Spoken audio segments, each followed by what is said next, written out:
프론트엔드 개발자가 너무 하고 싶은데 막상 공부하려고 조금 검색해서 찾아보면 HTML, CSS, 자바스크립트, Vue.js, React.js 등등 너무 배울 것들이 많아서 어떠한 것부터 공부해야 되는지를 잘 모르는 분들이 상당히 많은데요. 이번 영상에서는 효과적인 프론트엔드 개발을 위해서 어떤 순서로 공부를 해야 되는지를 설명하는 2022년 프론트엔드 개발자 로드맵에 대해서 이야기해 보려고 합니다. 이번 웹 프론트엔드 개발자 로드맵 설명에는 로드맵 세계에서 꽤 유명한 어떤 외국인분이 올려놓은 GitHub의 레파지토리 자료를 참고해서 설명을 할 건데요. 여기에 올려진 레파지토리는 저뿐만 아니라 이미 전 세계 18만 8천 명 이상이 좋다라고 추천을 하고 있는 거기 때문에 어느 정도 공신력이 있다고 볼 수 있습니다. 실제로 제가 영상을 찍기 전에 미리 로드맵을 검토를 해봤는데 저 역시 이 외국인분이 작성한 로드맵이 좋다고 느꼈기 때문에 이분이 작성한 로드맵 자료를 참고해서 2022년 프론트엔드 개발자 로드맵을 같이 한번 살펴보도록 하겠습니다. 로드맵을 따라가면서 살펴보기 전에 이 프론트엔드 로드맵을 작성한 사람이 4가지의 체크박스 형태로 구분해서 표시를 해놨기 때문에 각각의 표시가 어떤 걸 의미하는 건지 잠깐 살펴보고 넘어가야 될 것 같은데요. 보라 색깔 체크박스 같은 경우는 이 로드맵 작성자가 로드맵 과정 중에서 배우기를 권장하는 것들이라고 이해하시면 됩니다. 초록색으로 체크 표시가 되어 있는 것들은 보라색으로 체크 표시가 되어져 있는 것들을 대신해서 배우면 좋다 라는 것들인데요. 즉 차선책의 의미로 이해하시면 될 것 같습니다. 보라 색깔로 되어져 있는 걸 배우거나 아니면 초록 색깔로 표시가 되어져 있는 것들을 배우거나 선택하라 라는 의미 정도로 이해하시면 될 것 같아요. 회색깔 체크박스는 지금 당장 배워야 하는 건 아니지만 나중에 필요하면 그때 가서 배워라 정도로 이해하시면 될 것 같고요. 회색 동그라미는 배우는 걸 권장하지 않는다 정도로 이해하시면 될 것 같습니다. 결국 우리가 이 프론트엔드 로드맵을 살펴보면서 눈여겨봐야 되는 기술 스택은 보라 색깔과 초록 색깔로 체크 표시되어져 있는 것들이라고 잠깐 생각을 해보고 시작해 볼 수가 있겠네요. 그러면 이제 프론트엔드 로드맵을 따라가 볼 텐데 프론트엔드 로드맵에서 가장 먼저 등장하는 건 인터넷에 대한 내용입니다. 프론트엔드라는 학문이 결국 인터넷을 기반으로 하는 웹브라우저에 표시되는 것들을 다루는 영역이다 라고 할 수 있는데요. 그렇기 때문에 인터넷은 어떤 역할을 하는지, HTTP는 무엇인지, 브라우저는 어떤 방식으로 작동하는지, DNS는 어떤 일을 하는지, 도메인 네임은 무엇인지, 그리고 호스팅은 무엇인지와 같은 것들을 아는 건 프론트엔드를 공부하는 데 있어서 굉장히 중요한 부분입니다. 하지만 개인적인 의견으로는 이러한 부분을 모두 깊게 알고 시작할 필요는 없고 프론트엔드 공부를 시작하는 단계에서는 간단하게 구글 검색을 통해서 이 정도의 내용을 한번 정독하는 정도만 해보고 시작해도 충분하다고 생각합니다. 더 깊은 내용은 프론트엔드 로드맵에 등장하는 여러 언어들을 공부하다 보면 조금씩 채워나가게 되기 때문에 꼭 여기 있는 걸 100% 학습한 다음에 그 다음 로드맵을 시작해야 된다라고는 생각하지 않으셔도 될 것 같습니다. 로드맵의 다음 순서로는 프론트엔드 하면 빠질 수 없는 HTML, CSS, 자바스크립트가 나오는데요. 프론트엔드의 가장 기본이 되는 언어들이 HTML, CSS, 자바스크립트이기 때문에 이 언어들을 배우는 건 정말 중요합니다.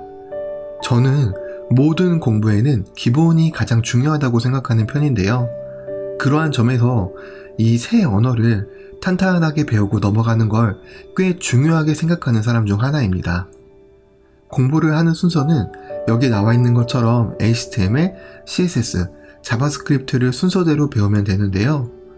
이 로드맵을 작성한 사람은 HTML을 공부할 때 우선 HTML의 기본적인 내용을 공부하는 것과 폼과 유효성을 공부하는 것, 마지막으로 올바른 컨벤션과 모음 사례들을 보면서 좋은 코드 작성 습관을 들여놓는 것은 꼭 배우고 넘어가야 한다고 표시를 해놨습니다. 그리고 HTML을 시만틱하게 작성하는 것과 웹 접근성을 고려하는 것, 그리고 SEO에 대한 기본적인 내용과 같은 부분은 필요하면 그때 가서 배워도 된다라고 표시가 되어져 있는데요. 이는 저도 같은 생각입니다. 우선 HTML을 공부할 때는 HTML 본질에 맞게 기본적인 내용과 폼과 유효성, 그리고 올바른 코드 작성 습관을 들이는 것에 집중해서 공부를 하시는 게 좋아요. 올바른 코드 작성 습관이라는 건 예를 들면 이렇게 HTML 코드를 작성하는 것보다 이렇게 작성하는 게 더 좋은 코드 작성 습관인 것처럼 HTML 코드를 작성하는 것도 어떻게 하면 더 잘 작성할 수 있는지와 같은 규칙 같은 게 있습니다. 이런 것들은 정답이라고 부를 만한 것은 없기 때문에 다양한 베스트 프랙티스, 즉 모범 사례들을 찾아보면서 눈으로 익혀두시는 게 가장 좋은 방법 같아요. 그래서 일단 HTML을 A부터 Z까지 한 번에 쭉 공부를 끝내시고 이후에 시멘틱하게 HTML을 작성하는 방법, 그리고 웹 접근성과 SEO에 대한 내용들을 그 뒤에 공부하시는 걸 추천합니다. 그렇게 HTML을 공부하고 나시면 그 다음으로는 CSS를 공부하면 되는데요. CSS는 HTML로 작성한 부분을 아름답게 스타일링하기 위해서 배우는 언어라고 생각하시면 됩니다. CSS는 크게 기본적인 내용 학습과 레이아웃을 만드는 방법, 그리고 미디어 쿼리를 이용한 반응형 디자인 방법을 배우면 된다라고 나와 있는데요. 특히 레이아웃을 만드는 방법에는 플롯, 포지셔닝, 디스플레이, 박스 모델, CSS 그리드, 플렉스박스와 같은 기술들이 있는데 이 로드맵에 나와 있는 것처럼 이러한 기술들은 반드시 배워두고 넘어가시는 게 좋습니다. 불과 4, 5년 전만 해도 그리드와 플렉스박스는 웹브라우저에서 지원율이 많이 낮은 편이었는데요. 이제는 대다수의 웹브라우저들이 그리드와 플렉스박스를 잘 지원하고 있는 추세니까 지금부터 공부하시는 분들은 꼭 그리드와 플렉스박스를 잘 배워두어야 합니다. 또한 미디어 쿼리를 이용한 반응형 웹 디자인은 현재 웹페이지들은 대부분 PC와 모바일에서 잘 보이는 반응형 웹으로 만들어지는 추세이기 때문에 CSS를 공부하면서 당연하게도 배워야 되는 내용인 것 같고요. 이 로드맵에서 CSS 부분은 CSS를 배우면서 꼭 배워야 하는 핵심적인 것들만 잘 정리가 되어져 있는 것 같습니다. CSS를 공부하고 나서 그 다음에 자바스크립트를 배우면 되는데요. 자바스크립트는 HTML로 만들고 CSS로 디자인한 웹페이지에 스마트한 기능을 추가하기 위해서 배우는 언어라고 생각하시면 됩니다. 이 로드맵 작성자는 자바스크립트를 배울 때 배우기를 추천하는 것들은 여기에 잘 정리를 해놨는데요.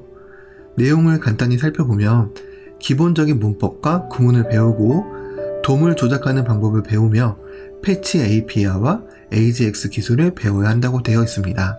그리고 ES6 모듈에 대한 내용과 호이스팅, 이벤트 버블링, 스코프, 프로토타입, 섀도우 돔, 스트리트와 같은 것들을 배워야 된다라고 적혀져 있는데요. 여기에 제 의견을 곁들여서 좀 더 자세히 설명을 해보면 우선 이 로드맵 작성자가 적어놓은 것처럼 당연하게도 자바스크립트를 공부할 때 이런 기본적인 내용과 구문은 꼭 배워야 한다고 생각을 합니다. 예를 들면 변수는 뭔지, 조건문은 뭔지, 반복문은 뭔지와 같은 기본적인 내용들은 자바스크립트를 이해하는데 가장 기본이 되는 내용이기 때문에 반드시 선행되어져서 배워야 되는 부분이고요. 돔을 배운다거나 패치 API, AJAX를 배운다거나 또는 ES6 여기에 나와 있는 것들을 배운다는 것들은 전부 다 이런 기본 구문과 내용들을 배우고 난 뒤에 학습을 할 수 있는 것들입니다. 근데 사실 이렇게만 말하면 굉장히 와닿지 않을 수 있기 때문에 그냥 현실적으로 간단하게 말씀드리면 시중에 출판된 자바스크립트 서적책 하나만 정독을 해도 여기 나와져 있는 로드맵의 기술들은 전부 다 배울 수 있다라고 생각을 합니다. 특히 ES6와 같은 경우는 자바스크립트의 가장 획기적인 변경점이라고 말할 수 있는데 HTML, CSS, 자바스크립트 정도에서는 많이 사용할 일이 없습니다. 다만 로드맵 후반으로 가면 배워야 하는 내용 중에서는 ES6가 꼭 필수니까 전문적인 프론트엔드 개발자가 되기 위해서는 반드시 배워야 합니다. 근데 제가 이제 시중에 나온 책을 살펴보니까 기본적인 내용들은 웬만한 서적에 다 들어가져 있는데 ES6와 같은 경우는 어느 정도 범위가 좀 방대하다 보니까 한 권의 책에 이 모든 것들이 전부 다 담겨져 있는 경우는 거의 없는 것 같더라고요. 그래서 내가 어떤 책을 보거나 공부를 했을 때 ES6 모듈에 대한 내용이 조금 부족하다 싶으면 추후에 구글 링크를 통해서 좀 더 내용을 찾아보면서 학습하시면 될 것 같습니다. 참고로 제 생각에는요, HTML과 CSS는 독학으로 어느 정도 공부하는 게 가능하다고 생각을 합니다. 어렵긴 어렵지만 아예 불가능한 수준은 아니라고 생각을 해요. 그런데 자바스크립트 같은 경우는 독학이 정말로 힘든 부분이라고 생각을 하거든요. 만약 내가 온라인 강의나 오프라인 강의를 좀 듣기가 곤란하다라고 하시는 분들은 책을 사서 먼저 공부를 해보시는데 책의 내용이 잘 이해가 안 가면 이 부분은 독학하기가 좀 어려운 부분이니까 온라인 강의나 유튜브 콘텐츠와 같은 것들을 찾아보면서 병행하여 학습하시는 걸 권장드립니다. 자, 그리고 HTML과 CSS, 자바스크립트를 전부 순차적으로 공부하셨으면 이제 여러분들은 미니 프로젝트를 비롯해서 토익 프로젝트 또는 나만의 포트폴리오 같은 것들을 만들어 보려고 시도하실 텐데요. 이때 꼭 배워두면 좋은 것들이 이 로드맵에 나와 있는 것처럼 버전 컨트롤 시스템에 대한 내용입니다. 버전 컨트롤은 쉽게 말하면 내가 어떤 코드를 작성한 히스토리라고 생각하시면 되는데요. 내가 작성하고 수정한 코드의 내역을 쉽게 추적 가능하도록 지원해주는 시스템이기 때문에 어떤 프로젝트를 만들어 나가려고 하는 시점에서는 꼭 필요한 학습입니다. 버전 컨트롤에는 대표적으로 Git을 사용해서 할 수 있는데 아마 Git이라는 말은 프론트엔드를 입문하시는 분들이라면 오다가다 많이 들어보셨을 거예요. Git이 간단하다면 간단한 거라고 말할 수 있는데 어느 정도 공부가 필요한 부분은 맞다 보니까 간단하게 책이나 유튜브 콘텐츠를 통해서 학습하시는 걸 추천합니다. 다행히도 이 Git을 배우는 건 HTML과 CSS, 자바스크립트를 공부하는 것보다는 훨씬 더 쉬울 테니까요. 전혀 겁먹지 마시고 공부를 하려고 시도해 보셔도 될 것 같아요. Git을 공부하시면 그 다음에는 Git의 저장소를 제공해주는 레파지토리 호스팅 서비스에 대해서도 좀 공부를 하셔야 되는데요.